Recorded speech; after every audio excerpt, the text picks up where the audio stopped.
Hi, welcome to Enter the Bunker, where we launch you into thriving. Each week we talk about a different virtue that can be used as a building brick to build your own personal bunkers. We share personal stories, as well as tips and tricks to help you thrive instead of survive. So sit down, relax, and enter the bunker.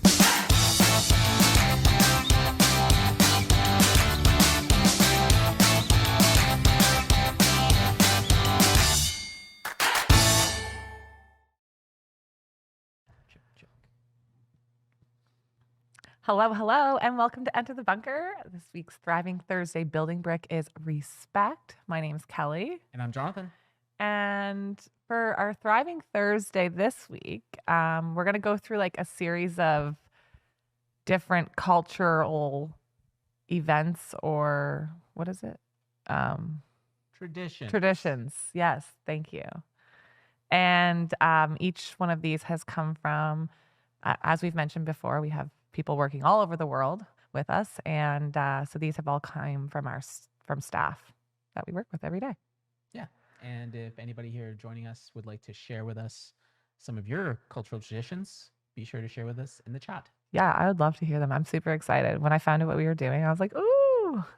Just because I like learning. Like one of my favorite episodes was when we did the food of all the different some of their favorite snacks. Yeah. All right, excuse me, I just had a little burp.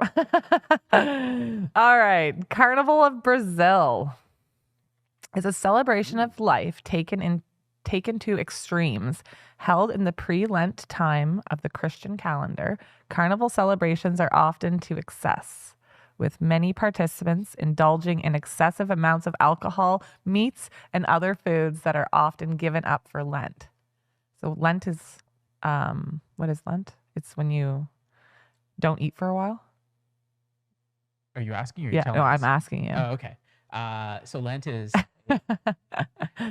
Lent is I guess you could call it a Christian tradition. Okay. Of giving up something for a period of 40 days. 40 days is what it should be. Okay. Yeah. All right. Back to this. Public celebrations, including parades, street parades, and demonstrations led by local samba schools, often see women scantily clad. What does that mean? And men dressing as women. Whoa. During Carnival, you can expect to see over 2 million people per day flood to the streets of Rio de Janeiro. Rio de Janeiro. As residents and tourists alike revel in celebrations before the more... I cannot. Revel in celebrations. Revel. Okay. See, this is actually really hard for me to read the way I need it bigger font. Revel in celebrations before the more sombre Lent period begins. Okay. All right. And we actually have some pictures that. There's pictures. Yeah. Oh man, my goodness. That looks like a happening party. That's crazy. So that's a Carnival of Brazil. Yeah. Wow. Is that what the carnival's called? It's the Carnival of Brazil? Yeah. It's just called Carnival of Brazil? It's everybody in Brazil probably goes. Why don't we have a Carnival of Canada? Right? You're just looking at this like, why don't we have one? Yeah, this looks crazy. Like, I feel like you wouldn't even be able to walk. No. You just kind of shuffle around. What's your favorite thing, like, that we read about in the carnival here? What was your favorite thing? Well, I don't think I'd like to get dressed up as a woman, honest. But seeing scantily clad would be nice, I guess. Do you know what that means? No. Basically, we walk around in bikinis and cool. Barely covering anything. Yeah, but public celebrations included parades. That's fun. Street parties, demonstrations led by local samba. My favorite part's the food. Schools. Yeah, You can't go wrong with food. I wonder what the demonstrations are about, since they're led by local samba schools. I wonder what that's about. Probably like dances. Local samba schools, but they're demonstrations of dancing. Is that what you're saying? Maybe. That sounds interesting. No. Okay, that could be exciting. Yeah. So it sounds quite exciting. Yep. Yes. I think we need one in Canada. All right. The next one. Human animal marriages in India. Oh, wait. Well, What? yeah. Is that real? That must be. Okay. This one is not a festival, but it is no less of a bizarre ritual conducted to this day in many parts of India. The more popular reason for this is that some folks are born during a particularly terrible astrological combination called Mangal Dush. These guys, called Mangliks, yeah. are considered bad news for whoever they marry. Oh no. So to get rid of the terrible fate that their spouses would be burdened with, they are made to marry an animal, usually a dog or a goat, sometimes even a tree. Oh my gosh.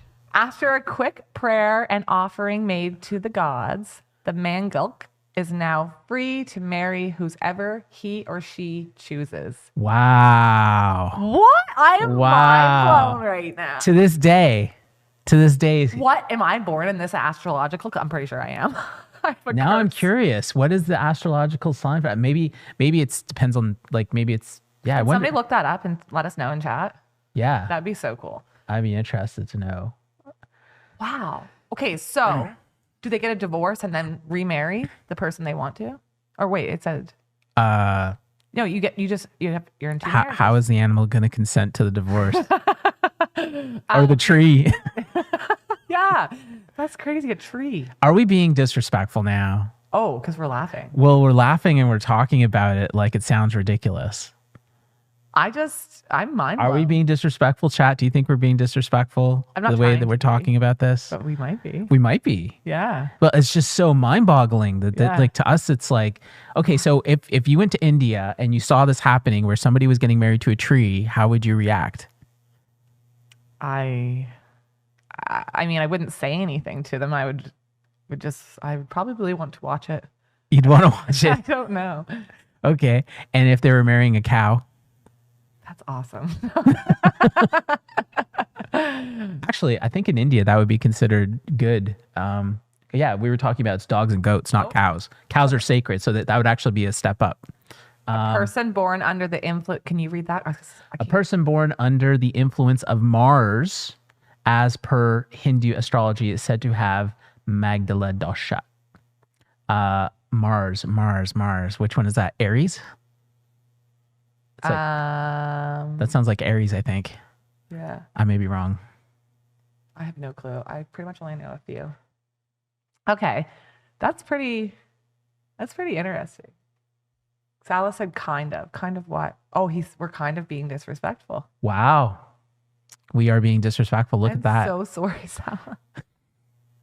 So I am interested. It's interesting, I think, Yeah. that in the culture there, they have so much regard and reverence for what they perceive as Bad luck. Or what was it? No, it wasn't bad luck. It was It's because they were born. it's a terrible astrological sign.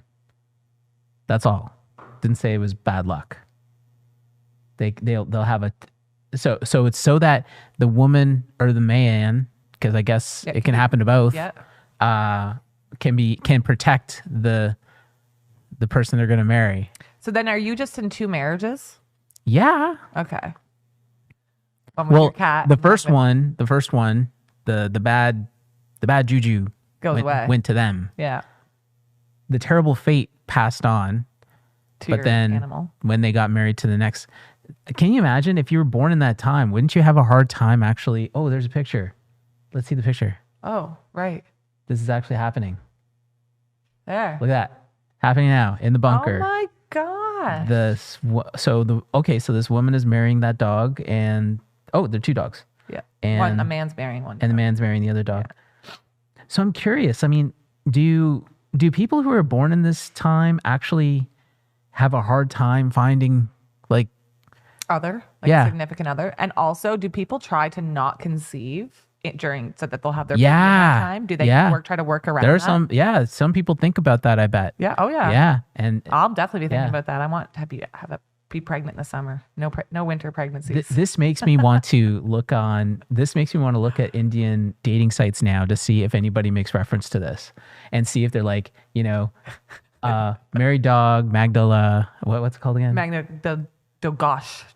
Yeah. Dogosh. Magda Gosh looking for love, already married a dog or something. And then I want to see if this is a thing. Like I'm really curious now. Like seriously.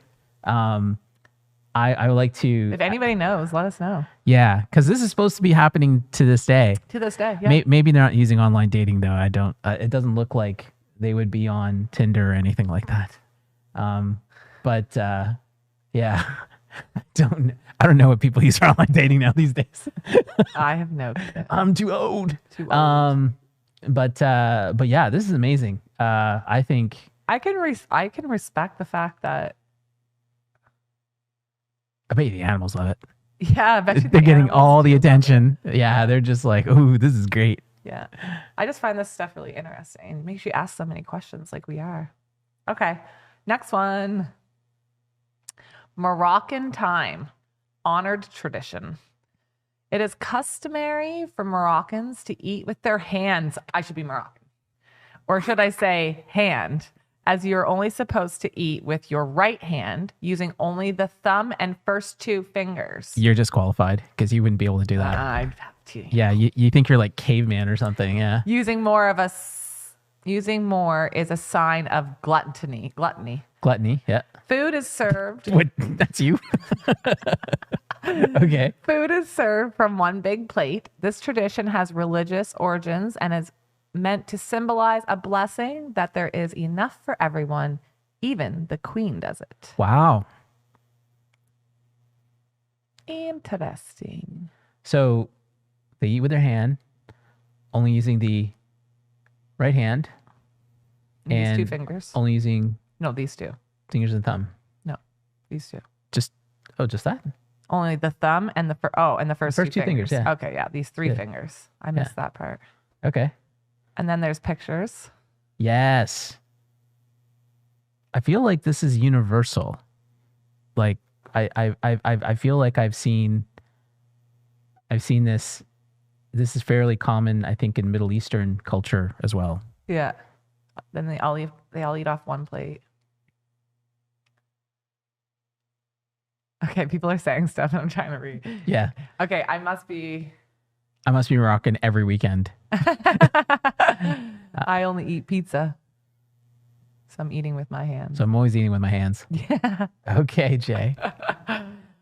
So yeah, I think this is interesting. Would you be challenged to be eating from a single platter like that with Moroccans? No. Would you be able to properly adjust your pincers in order to do it correctly, or would you just be like, Just make sure you're not hungry before you go. Just make sure you're not hungry. Okay. No. I think that's pretty respectful. Like the reasoning behind it to symbolize that there's enough food for everybody. Do you think that if you had a Moroccan come to your home and you served them food and they started to eat with their hands instead of using a knife and a fork, would you be offended? Not at all. No? No. Would you think, what's wrong with them? No, because I wish I could eat with my hands, like everything. Really? Yes, I really do. And I wish that food was just served on tables, like without plates, like caveman style. Without plates? Yeah, that'd be so cool. Oh, wow. Just like plop it down on the table and eat like this. Okay. I don't know. Kelly's looking to be invited to dinner, folks. So you know what to expect. I don't cook, so I'm just joking. I do. Okay, another one. Giving flowers in Slavic/Russian. This is a big Slavic Russian. Yeah. Slavic. What did I say? Slavic? I don't know. Slavic. Slavic/Russian. This is a long writing. Read up. Giving flowers to anyone of the Slavic does not descent can be a tricky affair. When giving flowers to someone, you must ensure that you give an odd number of flowers to a living person. An even number of flowers is given to the dead. Therefore, if you give a living person an even number of flowers, it's equal to wishing death upon them. Don't we sell roses by the dozen? Yeah. Oh my gosh. Not in Slavic and Russian. Yeah. Russia. I guess not. Even the color can have hidden meaning. Do not give your loved one yellow flowers as it signals a breakup or parting of ways. Oh. And red is reserved for war veterans. Roses are excluded from this one, though. So it is safe to give your special someone roses. Just make sure it's an odd number And not yellow. and not yellow. Yeah. It is also tradition for school children to attend their first day of school bearing flower bouquets for their teachers. Oh. The brightly colored flowers contribute to the excitement of the beginning of a new school year, where knowledge and new friendships are found. That sounds very beautiful. I love that. Yeah, I can imagine that teachers are. I want to go be a teacher there. Yeah, if you were a teacher, wouldn't you love it if Yeah. like you start the year by getting a whole bunch of flowers from all your students? Yeah, that's Wow, awesome. that's not a bad tradition to have here. I think. No. Like, what do they do here? Like, I mean, there's this really old-fashioned idea of like giving an apple or something that I've seen. Yeah, I actually have never given anything at the beginning of the year. I usually give stuff at the end. Yes, we do that too. Yeah. Yes. But I've never thought, why not give something at the beginning? It could seem like, hey, here's a little something. My kid should get some better grades, huh? Yeah. Sort of thing. And that's probably why you shouldn't do it at the beginning. But I can see why if everyone's giving flowers. Wow, look at everybody giving flowers. Yeah. Is that? Oh, that's a market. Okay. That's market. And there's a student who doesn't look too happy for some reason is giving flowers. I guess there's a lineup of students. Wow, so that's how they start the school. That's a nice way to start the school year. Interesting. And oh, I see some yellow ones there. So there's gonna be some broken hearts. Oh, no. And that's interesting that it's even odd because like I've never seen odd numbers being sold in stores here. They're always even. Yeah, always. Yeah. Wow. That's interesting. Jimmy Joe, do you guys have any interesting traditions from your respective backgrounds? Oh my. Go to it. I have. I don't think I do. Like, I'm just a basic person, I think. Like, There has I know. I'm really, there's something. I think I'm thinking too deep about it or something. I don't know. Well, compared to this, Yeah. like something you do ongoing is different from what they do. For example, celebrating Christmas. Yes. How do you celebrate Christmas? Because it'll be different from them. Right. That's what I was kind of thinking. But I don't know. That's just a different tradition. Yeah, that's what he's asking. I don't know. Interesting traditions. Interesting traditions from your respective backgrounds. I have no clue. So you don't think anything's interesting then? I do. Okay.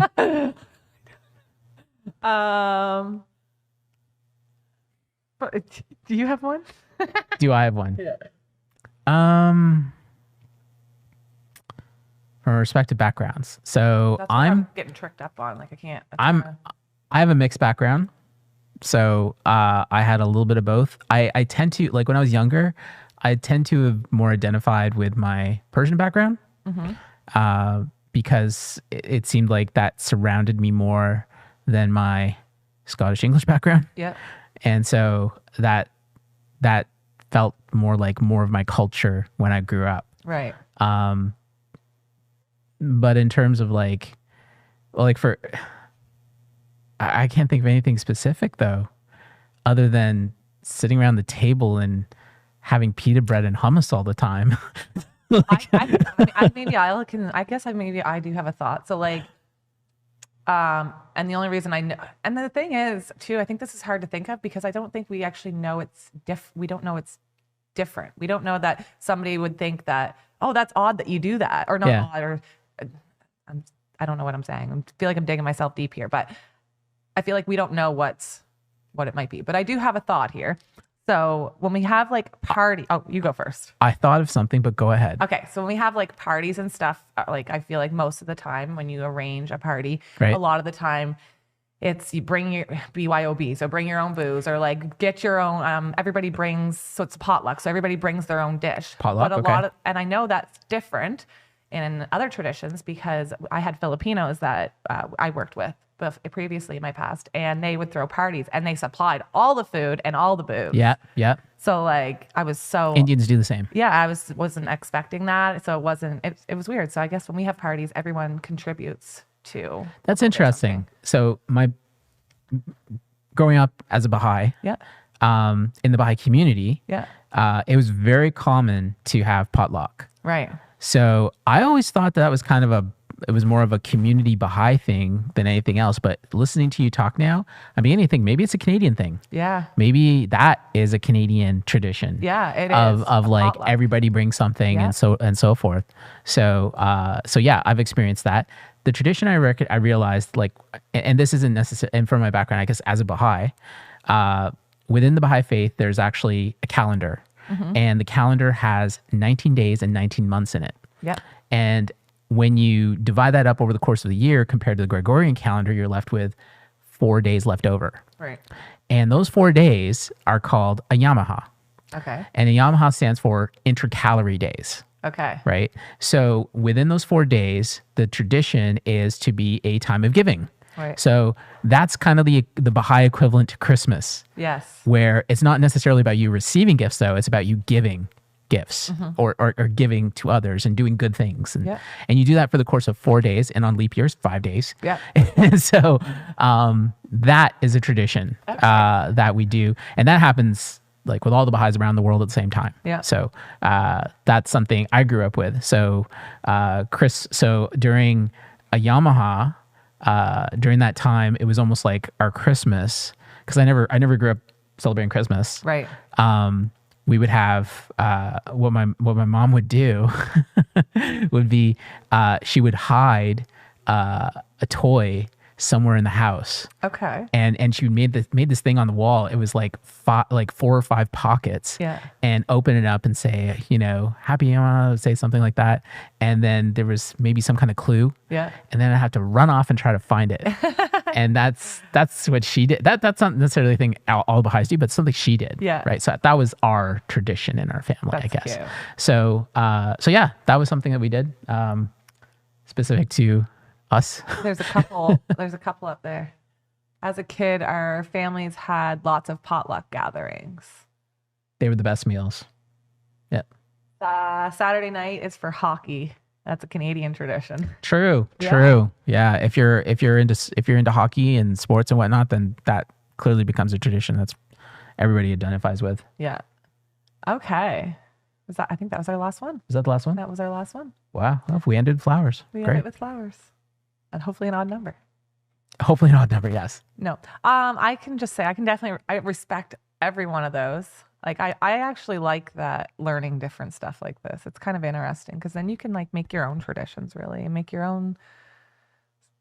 But so from learning from these, you would take that And not make my own. No, I don't mean that. I just mean like I kind of like want to do that food plate thing. with Yeah. And with like Morocco? sit down with the boys with the plate in the center and like kind of even just tell them what it's about and like why we're doing it. Like that would be cool. actually that's a great way to learn about this stuff. Yeah. Like because then when they are exposed Yeah. to this, Yeah. it's not going to be so foreign to them. Right. Right. Yeah. So yeah, like going to like if you actually go to a real Chinese restaurant, Yeah. and what I mean by real is like they have like the round tables Yes. and they serve in traditional Chinese manner. Yeah. That is something where you could actually get some cultural exposure Yes. versus, Chinese takeout or something and it's Yeah. boxed or something. Right? Yeah. Exactly. But yeah, there's opportunities like that. Actually, food is very tied to Culture. and if Yeah. we can find places where we can get exposure to that, that's a great way to get to know Yeah. other cultures and get to understand. So when you do meet people from other parts of the world, which you're going to, especially in Canada, Yeah. then you're going to be that much better to be able to connect with them and be able to In a respectful show way. respect Yeah. for what they have. And you know what? They'll appreciate it too, because like as soon as you say like, oh yeah, and when you show that you know a little something My about mom taught me about this. We did this once a couple times Yeah. when I was a kid. then they're Yeah. just like, What? then they're like, wow, that's great. You Yeah. know, like, so yeah, I think that's a great way to be able to do that. I think that we've been respectful, but I think we also were a little bit Yes. on the edge of disrespect Yes. by questioning some of the things that were Yes. more strange to us. But we don't mean it in a hurtful way. No. I guess. No. Yeah. No. If anything, it's just mind-boggling, honestly, to Yeah. try to understand it. Yeah. Right. And if we could actually talk to somebody who actually married a dog, I know. I'm thinking like kids if we could, story, too. if we could actually talk to somebody who married a dog and we could understand with like from them, it was like, how was it? Mm-hmm. What was your experience? What were you thinking? You know, like what was, how did you feel? Yeah. But I mean, like after that, did you actually feel the bad lift it off you? thing come off of you? Yeah. Right. Like that'd be interesting. I'm so curious too. It'd be interesting. Actually, that'd make a great like 10-minute YouTube show if somebody actually like went out and talked to these people and found out. That'd be amazing. Actually, there's a good idea. Alrighty. So this was Respect on this Thriving Thursday. And you'll have to join us next week when we have a Thriving Thursday on beauty. Oh, that's going to be a beauty. See you there. See you there. Thank you for listening to Enter the Bunker. Make sure to follow us on Instagram where you can share your story and also look at behind the scenes of how we make our podcast. You can watch the video version of this podcast on YouTube by simply searching Enter the Bunker. Tune in next time as we launch into thriving.